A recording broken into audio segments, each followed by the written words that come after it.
Rich people don't care about what's right or fair. All Mbutu knew was that he wanted them people to stay there. That would be the Muhammad, that would be the George Foreman, the Etta James, and the James Brown to stay there for another month. Keep him company.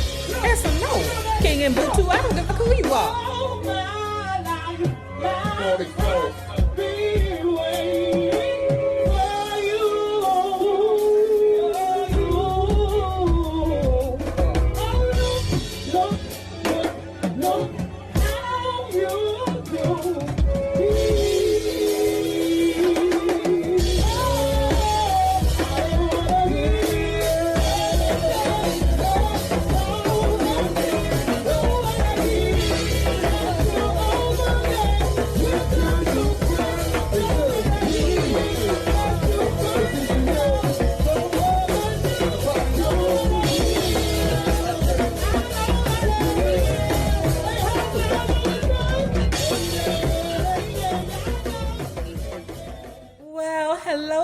Bugs. Hello there, Bellas.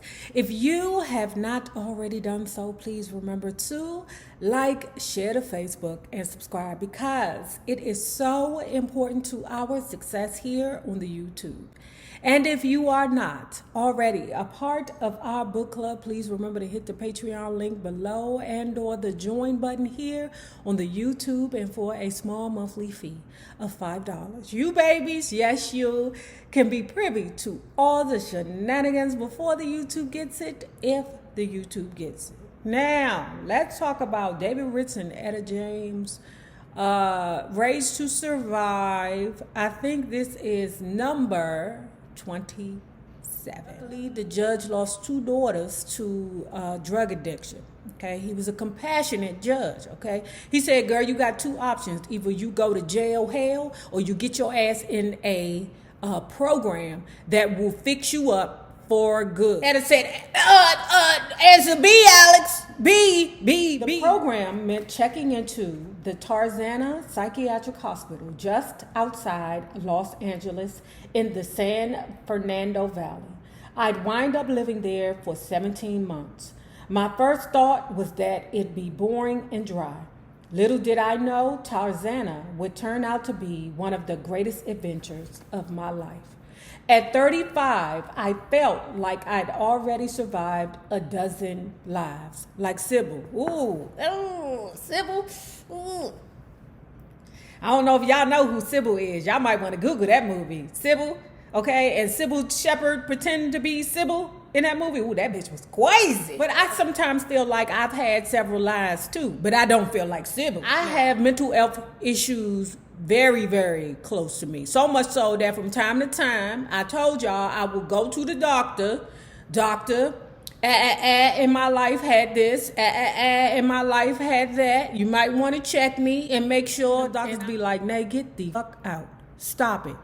Take your ass back to work." Damn, doctor. Damn, you ain't on my side. I'm trying to figure out a way so I can tell these people I'm crazy and they leave me alone. Ugh, I hate when that shit don't work. Tarzana, you see, was no picnic in the park. It had the hardcore approach that told the patients, "We're going to break your ass down before we build your ass up." Well, I wasn't quite ready for that shiz. I wasn't ready for what they called the family, the subgroup, where junkies and criminals had been given the same choice as me. Follow the program or do 15 years to life in prison. Oof.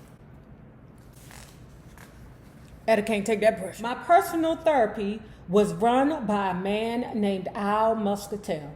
I dug him. Like me, he was fat and could relate to my weight problems. He also helped me understand the peculiar and painful nature of my life. There was so much hurt, he said, that's been covered up by heroin. Now it's time to look at your scars. All that early attention I got in church mixed me up. And then when Mama Lou died and Dorothy snatched me away, everything went haywire. Never knew nothing about boys carrying my books to school or going to a prom or learning how to budget money or having 2 parents with clear ideas about the world. That's why we have to break you down to build you up, baby. And while she there, you know you can't have no boyfriend. right? You know you can't have no boyfriend. But she got a junkie buddy, okay, or an addict buddy. And her dude name was Sam. Sam was an ex-junkie who graduated from the encounter groups in Camarillo, the mental health lockup where Charlie Parker had gone in the 40s. Trained by the people who had invented the family, Sam had a brilliant instinct as a lay therapist. When you saw him walking into a session, your boots started shaking because you knew you were getting nailed. Sam had a reputation for slipping in and out of sobriety, and we junkies respected him as one of our own. He was handsome, slick, and smart as the devil.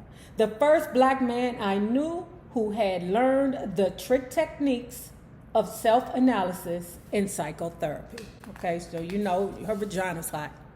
Okay, you know she wanted to hunch him. We started going together on the slide. It was against the rules to shack up with another patient or therapist. As I advanced through the program, Sam became an important influence. Like him, I learned to be ruthless in those confrontations. I became an expert in breaking down other addicts' bullshit. Because Al Muscatel liked me, I also got special treatment. He allowed me to continue my career. I was able, for example, to complete the album that had begun with Feeling Uneasy. We called it Come a Little Closer. As far as my own salvation, I saw myself getting saved by the program. I bought the lingo, the methods, the whole bit. I was on a roll, an emotional roll, with all my energy concentrated on making the other patients own up to the cold reality, just like the program forced me to do. When I reached the end of my first year, I was proud. It wasn't easy surviving the scrutiny, and it wasn't always fun. But for the first time in my life, I was forced to look inside. I didn't like everything I saw, but at least I saw I had the power to change. You go, girl, you go, Etta. Africa. Oh my God, they in Africa. Okay, now this is the goop, okay? So you got this rich mother hunchy over there in Africa, right? He had called all these different people to be there to entertain. One would be Etta James, James Brown, and it was for a fight. It was Muhammad Ali, and he was fighting somebody. I forgot who it was. But anyway, it was a big deal because I remember seeing the documentary. Africa, man, I was ready to go. In the middle of my therapy at Tarzana, I was invited to perform at the World Black Festival. This super show sponsored by the president of Zaire, Joseph D. Mobutu. He was a guy who put up $10 million to host the heavyweight fight between Muhammad Ali and George Foreman. That's it, goddamn. This was September 1974, when my friend Muhammad was looking to get his title back. The same time, Don King was coming on strong as his promoter.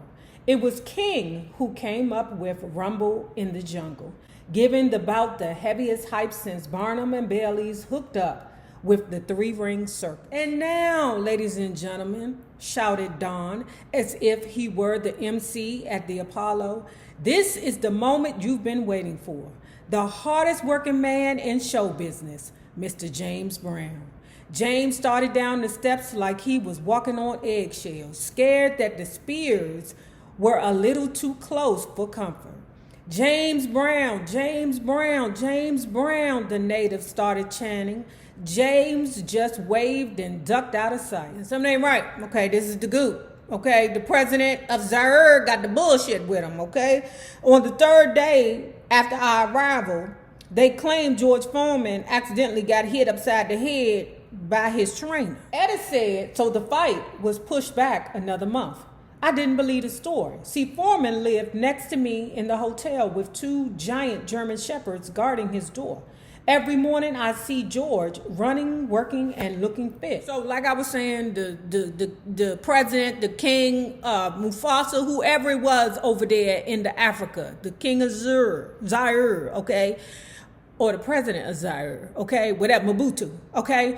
Anyway, Mobutu pushed it back 1 month, pushed the fight back 1 month, okay? Wait a minute. Something don't sound right. Because Etta James said that she saw the ninja getting up every day, running and jogging, okay, being fit, being him. She said that nigga wasn't walking around like he had a concussion, or had a bad night. He was just fine. Etta figured in her mind that it was just another way for Mbutu to keep him there for another month. Hold on, Mbutu. We not your toys. I know you rich as a mother hunchy over there, but we not your toys. That's not what you can do, trick us into staying. No, you can't do that. That's not right. That's not fair. Rich people don't care about what's right or fair. All Mbutu knew was that he wanted them people to stay there. That would be the Muhammad. That would be the George Foreman, the Etta James, and the James Brown to stay there for another month and keep him company. Answer no. King Mbutu, I don't give a fuck who you are. Okay, you hired me for these days. These are the days I'm gonna stay. Afraid we'd split, he put us under house arrest. We were never told why. One morning, we were forced to get up at 6 a.m. and report to the soccer field where Mbutu, standing on a raised podium, lectured to us for 3 hours. Lectured? The last time I listened to a lecture, I was in college. Lecture. 3 hours? And I don't know what the fuck you saying. Get out my face. No one knew what the hell he was talking about. It was like a bad movie. James Brown freaked out. He chartered a private plane and skipped out in the dead of the night. You go, boy. Don't nobody tell James Brown what to do. Don't nobody do that. Not even Mbutu. Not even the $10 million man. The rest of us just waited until Mbutu calmed down. At the end of the week, he canceled half of the World Black Festival, meaning that me and BB never got to perform. I slipped out to see Muhammad, who was living in the African palace on the edge of town. Hey man, I asked, ain't you going crazy here? He said it wasn't that bad because he had all his food and water shipped in by the Muslims.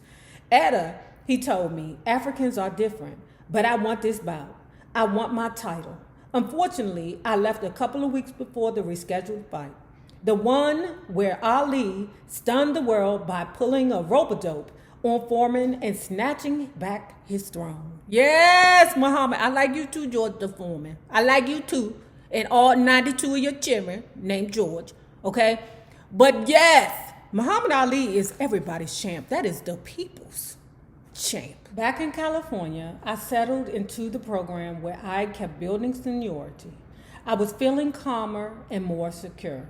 Al Muscatel, her therapist, let me fly to New York where Jerry Wexler wanted to work with her, okay?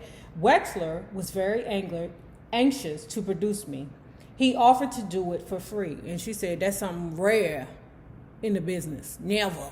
Answer never in the business, because them ninjas always looking for a way to grab a dime, right? But Jerry Wexler was a different kind of person.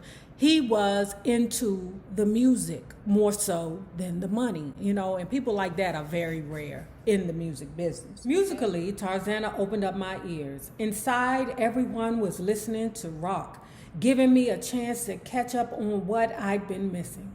Eric Clapton, Rod Stewart, Led Zeppelin, ZZ Top, you name it.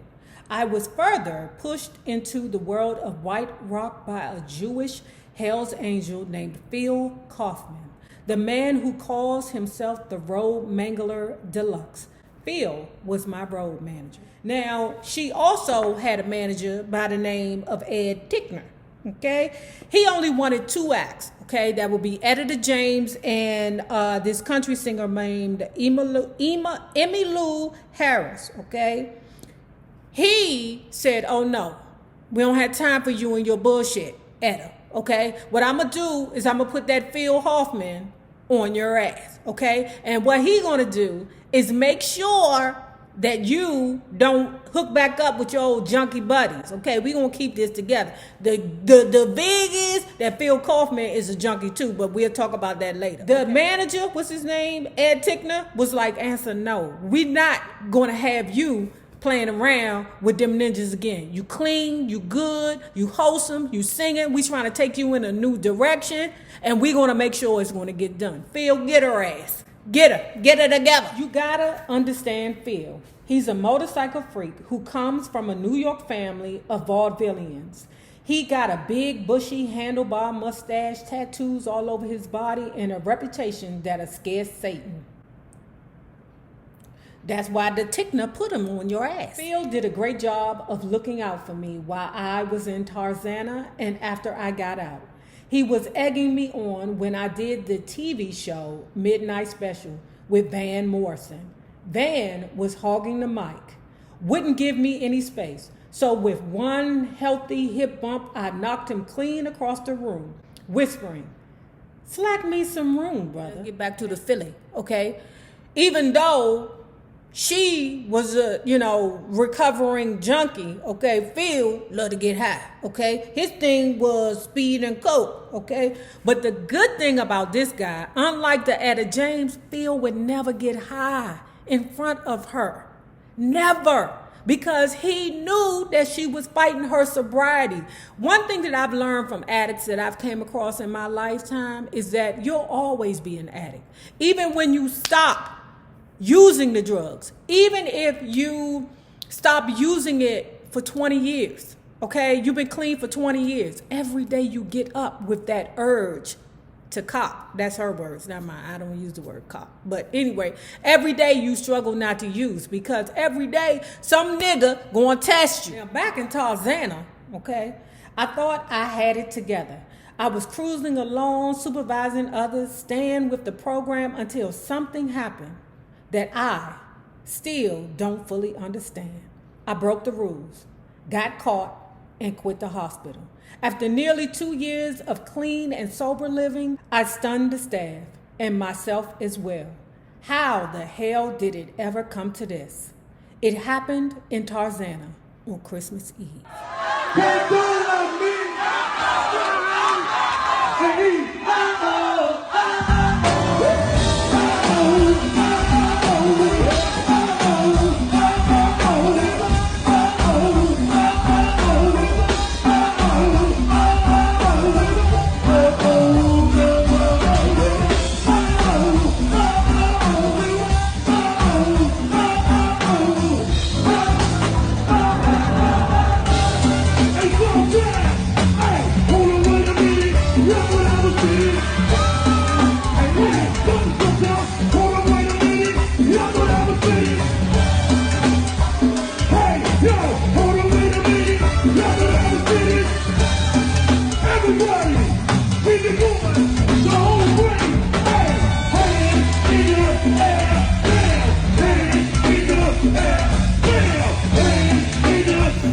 If you have not already done so, please remember to like, share to Facebook, and subscribe because it is so important to our success here on the YouTube. And if you are not already a part of our book club, please remember to hit the Patreon link below and or the join button, and for a small monthly fee of $5. You babies, yes you, can be privy to all the shenanigans before the YouTube gets it, if the YouTube gets it. Now, remember this, the same people that you meet on the way up will always be the same people that you meet on the way down. Naysayers, my patron loves. You babies, have a good one.